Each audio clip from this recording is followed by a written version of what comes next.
Hey everyone, this is Chris Dunkel. In this episode, let's talk about editing a video clip. So up here, I have a couple of different clips that when I was a SCAD, I had to do, and they're pretty short here. So I'm going to drag one down and we're going to play around with it. One thing to note, when you click on a clip up here, you can come over here and hit play and actually watch your clip, and you can, go along through the timeline.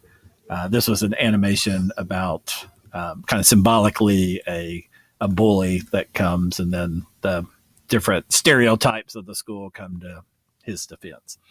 In case you're wondering what's going on there with the spikes and the red ball. So when you drag, we'll drag this one down. I'm going to bring it down to video track 1. Now, if you recall from a previous video that I did, we talked about how if you drag an image down, an image has a 5-second default time. But since there's not a predetermined time on an image, you can drag it, make it last longer. Unfortunately, with the video, you can't make a video per se last longer by dragging it. Now, there's something I'll show you where you can slow it down or speed it up. But what you'll notice here is my video's now on video 1 track. Up here, the little timeline marker, of course, I can drag along in this video.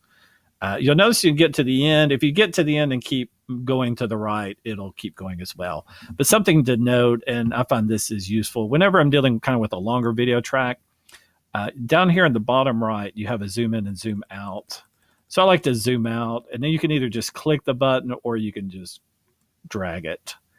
I like to kind of zoom out where I can see the whole thing. So I can see here that my video lasts, what's that, roughly 1 minute and 8 seconds. Okay, so this was a little Alfred Hitchcock thing that we had to do at SCAD, and I did an opening for Rear Window, in case you're wondering what's happening here. So let's say I want to edit. I want to take out the very end or maybe the very beginning, and that's common oftentimes, especially if your students are filming by themselves. And I do this quite often too. If I'm by myself, I'm going to go to the camera, hit record, then I'm going to walk to wherever I need to be, pause for a couple of seconds, then go ahead and do whatever I need to say, pause for a couple of seconds, then walk back to the camera and turn it off. So by having those pauses there, that gives me some room to get in and edit, and I can chop those things off. So let's say right here, we want to get rid of the rest of the video. So all you have to do is just move your timeline marker wherever you want. So you can just click and drag it. Another option is to hit play and let it play to wherever you want to stop it. And then when that happens, just hit the pause button. So here comes Alfred Hitchcock. I'm going to hit pause. So either way works.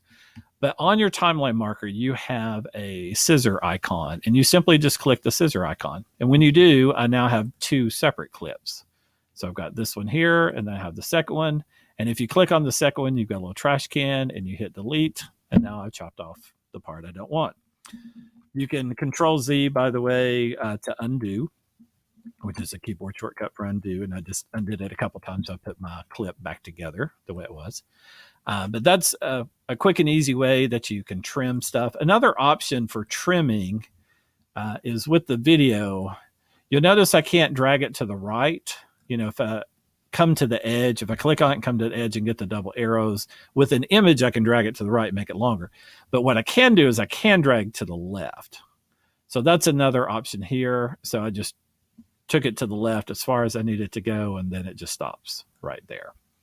So that's the quick and dirty way to edit, to trim.